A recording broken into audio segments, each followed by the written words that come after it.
Hola, si estáis viendo este vídeo supongo que estáis interesados en este pequeño curso que estamos haciendo en el blog de Factoría de Autores sobre ilustración.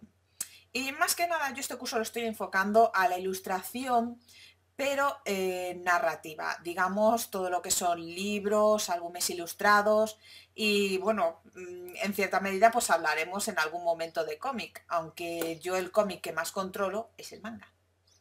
Bien, en el anterior artículo tratábamos sobre las diferencias entre álbum ilustrado y libro ilustrado. Bien, ¿qué diferencias hay? Básicamente un libro ilustrado pues puede ser, digamos, cualquier obra que en un momento determinado alguien decida ilustrar para darle un valor añadido. ¿Qué ejemplo pongo en este momento? Bueno, pues en este momento me acuerdo de Nuestra Señora de Notre Dame, ilustrada por Benjamín Lacombe. Es un libro ilustrado que salió, digamos, no sé si hace un año o dos, pero vamos, podéis ir a buscarlo a vuestra librería más cercana, pero ya, no sin antes ver este vídeo, y ojearlo, porque realmente es una maravilla. ¿Qué pasa con la obra de Nuestra Señora de Notre Dame? Que sin ilustraciones, pues sigue siendo la misma obra. Pero digamos que en un álbum ilustrado no pasa eso. ¿Por qué? Pues que porque el texto del álbum ilustrado carece de una cosa muy importante en un libro, digamos las descripciones. ¿Y por qué razón? Dirás, hombre, si es una cosa tan importante las descripciones, ¿por qué en un álbum ilustrado no las hay? Pues porque hay dibujos enormes a doble página que te están describiendo cuál es la situación en ese momento. Por lo tanto, ¿para qué leer más? ¿Qué pasa con esto? Pues claro, evidentemente, si nos faltara la ilustración, que es lo que describe toda la situación y describe dónde están los personajes, cómo hacen las cosas y cómo se desarrolla la acción, en qué situación están, si están en una casa, si están fuera, si están, yo qué sé, en un circo ruso, digamos. Si te falta eso, ¿qué sentido tiene la historia? Y lo mismo pasa con la ilustración, no sirve para nada. Bueno, pues a grosso modo, eso es lo que diferencia un álbum ilustrado de un libro ilustrado. El álbum ilustrado es imagen y texto, inseparable. Inseparable porque si no, aquello no tiene ni pies ni cabeza. Un libro ilustrado, pues sí, puedes coger, arrancarle las ilustraciones al libro, quedártelo y el libro por una parte y las ilustraciones por la otra. Daría igual. O sea, si a ti te gustan mucho los dibujitos, tú se las quitas, que no pasa nada. Y aquí nadie se ha enterado.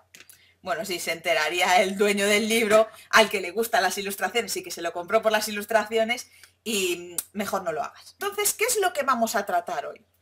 Bien, pues, ¿qué tipo de cuentos puede tratarse en un álbum ilustrado? Bien, bueno, pues hay muchos tipos de cuentos. Sobre el tema de cómo trabaja un ilustrador y la persona que, el escritor, la persona que imagina el cuento y tal. Bueno, pues tienes dos opciones, básicamente. Dos opciones más básicas y las más fáciles. Una, o tratar con un autor que ya está vivo, digamos que normalmente es la editorial quien te escoge a ti como ilustrador para trabajar con tal autor porque supuestamente tu estilo cuaja con la manera de narrar de ese autor, o ir tú, así, tú mismo, con tu mecanismo, con una historia que ya esté hecha. Pero ¿qué pasa? Si la historia está hecha, pues tiene esos derechos de autor. Tendrías que tratar con el autor. ¿Cómo hacemos para ilustrar una historia que ya esté hecha? Pasando por alto el temilla de los derechos de autor, se puede hacer de forma legal, porque si no, puede llegar el autor y puedes tener problemas por dedicarte a ilustrar una historia que no es tuya. Bien, ¿cómo puedes hacer eso? Pues después de que hayan pasado 70 años de la muerte del autor, donde hay pocas probabilidades de que el autor, a no ser que sea por Ouija, te venga a protestar. digamos que cualquier historia que puedas encontrar en esta web del proyecto Gutenberg te puede servir para empezar si quieres iniciarte en el tema del álbum ilustrado y no tienes ningún autor con el que quieras colaborar. ¿Qué poder? Puedes coger a un amigo o que dibuje o un amigo que escriba, depende de lo que tú quieras hacer, y decir, oye, ¿nos asociamos? Pues nos asociamos. Normalmente suele haber un escritor y un ilustrador, pero es posible que el escritor y el ilustrador sea la misma persona. Es posible. Bien, dejando de lado un poco esto, ¿qué tipo de cuentos son los más comunes que podemos encontrar entre los álbumes ilustrados? Bien, tenemos los cuentos de animales, ¿no? Cuentos de animales. Cuentos de animales, pues por ejemplo, los tres cerditos. Sí, los tres cerditos. Hay tres cerditos y un lobo. Son todo animales. ¿Qué más? Tenemos cuentos maravillosos. Pues, a ver, es bastante fácil deducir qué tipo de cuentos serán los cuentos maravillosos. Tipo, pues yo qué sé, te coges las mil y una noches y todos los que hay ahí.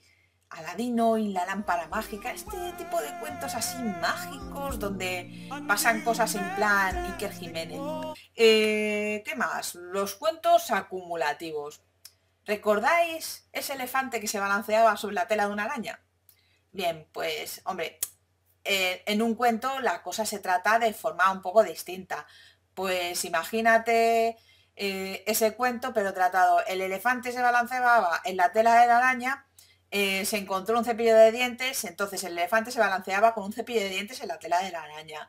El elefante se balanceaba con un cepillo de dientes en la tela de la araña, pero encontró la pasta de dientes. Entonces el elefante se balanceaba con un cepillo y la pasta de dientes en la tela de la araña. Y entonces el elefante, cuando acaba el cuento, acaba con media droguería en la tela de la araña. Y bueno, y hasta aquí están los tipos de cuentos. Los más básicos, hay unos cuantos más, pero bueno. Para el próximo artículo, pues trataremos un poco lo que es la anatomía del álbum ilustrado. Como son las portadas, las páginas de dentro, los formatos que puede tener, cómo construirlo, digamos, bueno, los entresijos editoriales que normalmente pues son curiosos de saber y que todo ilustrador tiene que conocer más que nada para mandarle bien las cosas a la editorial y que no tengan que romperse los riñones en adaptar tus ilustraciones al formato que estipula cada editorial. Yo me despido hasta el mes que viene, pero os dejo con mi artículo que os tenéis que leer y si queréis, comentadme si queréis que trate algún tema en concreto o si tenéis alguna duda sobre lo que se ha tratado en este artículo o el anterior. Y bueno, nada más. Comentad lo que queráis. Nos vemos.